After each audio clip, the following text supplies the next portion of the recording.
Throughout the entire process, starting from the preliminary tasks to the final edit of the opening sequence, I've been recording every step and every thought on my blog. To create my blog, I used WordPress, which I found very easy to navigate and very comfortable to use. The great thing about having a blog is the ability to access it anywhere, either at school or at home, meaning I can quickly make a post after I've made any progress. Also, the fact that the work is mostly digital as opposed to paper copies means I can edit it and improve any of my blog posts at any time. Using a blog like WordPress makes recording and organising work a very stress-free environment, thanks to the posts being ordered by date and because all posts are able to be tagged, which puts them into separate categories so certain types of posts are grouped and thus easy to find. To put images onto the blog, I either uploaded them directly onto WordPress or first put them onto Imgur before embedding it into the post. For videos, I used the website YouTube. After I created an account, I was able to upload videos and embed them onto the blog very easily. So early on in the production process, I had to create an animatic. To create this, I first had to storyboard on paper and then take pictures of the storyboards. To do this, I used a Kodak EasyShare C763 camera, which was very useful in taking high-quality close-up shots. I then uploaded these photographs to an iMac and then edited the pictures together with iMovie. For recording my opening sequence, I used a Canon f7-100 video camera.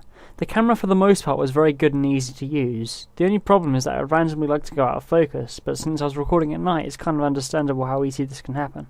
All recording was done on handheld, so no tripod was used for any steady shots. Alongside storyboarding, we had to write a script. Instead of struggling with software like Microsoft Word, I found that using the online scripting program ScriptBuddy could make professional looking scripts a lot easier and a lot faster than I normally could. For lighting, I used multiple kinds of torches, the main lighting source being a large, powerful torch, but additional lighting I used much smaller torches. The torches were necessary for filming in the darkness, otherwise no one would be able to see anything. After I recorded all my footage, I experimented slightly with the editing software since I knew the first thing I needed to do was adjust the lighting. Initially, I tried using iMovie. Whilst adjusting the brightness was possible, the quality of the clip simply degraded too much, ruling out iMovie as an option. I then tried Windows Movie Maker, and while I was able to adjust the brightness, the amount I could adjust it by was very limited and just not enough.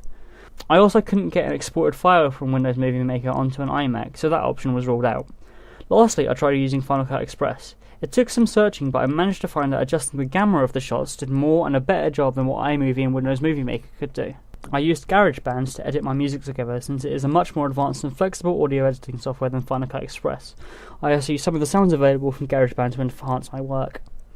I used LiveType to create the titles for my opening sequence. LiveType was really fun to use due to all the title effects that were available. What's more is that I could bring LiveType titles straight into Final Cut Express, and any titles edited in LiveType automatically updated in Final Cut Express, making the title process very easy.